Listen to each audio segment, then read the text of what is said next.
இப்போ அடுத்தடுத்து திமுக கூட்டணியில இருக்கக்கூடிய கட்சிகள், இத்தனை கட்சிகள் இப்போ திமுகவுக்கு வந்திருக்கு. அதுவும் பெரிய பெரிய கட்சிகள் இல்ல, காங்கிரஸை தாண்டி எல்லாமே சின்ன சின்ன கட்சிகள் அப்படிங்கிறது திமுகவுக்கு ஒரு தலைவலியா அமையுமா? இல்ல இது வெற்றிக்கான வழிதானா திமுகவை பொறுத்தவரை? முதல் பாதி சந்தோஷமா இருக்கும்.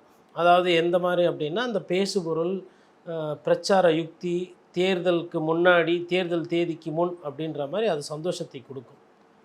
ஆனா, தேர்தல் தேதிக்கு பின் அது வந்து மன வலியை குடுக்கும்.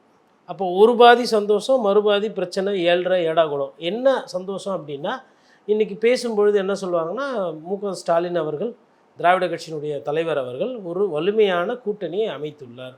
அப்போ கூட்டணி அப்படின்னு பார்க்கும்போது இந்த அணி வந்து பலமாக இருக்கிறது. 5 வருடம் ஆயும் கூட கூட்டணி கட்சிகள் யாரும் இதை விட்டு வெளியில் போகல.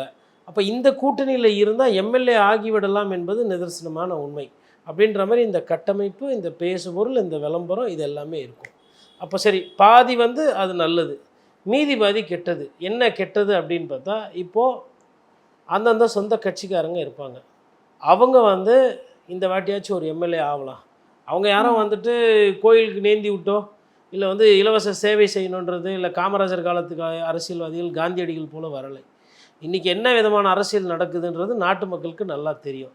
அப்போ நான் ஒரு எம்எல்ஏ ஆகணும், நான் ஒரு அமைச்சர் ஆகணுன்றது தான் சாதாரணமாக எல்லா திமுக ஆட்களுக்கும் இருக்கக்கூடிய ஒரு பேசிக் எண்ணோட்டம்.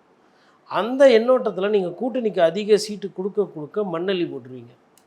சொந்த கட்சிக்காரர்களை எம்எல்ஏ ஆகிற அந்த வாய்ப்பை வந்து கொடுக்க முடியாது. ஆனால் ஆட்சி வந்தால் தான் முதலமைச்சராக ஸ்டாலின் அவர்கள் உட்கார முடியும். ஆனால் எம்எல்ஏக்களோ இல்லை அந்த கட்சி ஆசை இருக்கிறவர்கள் ஒரு சில தியாகங்களை செய்யணும். இது மொதல் பிரச்சனை.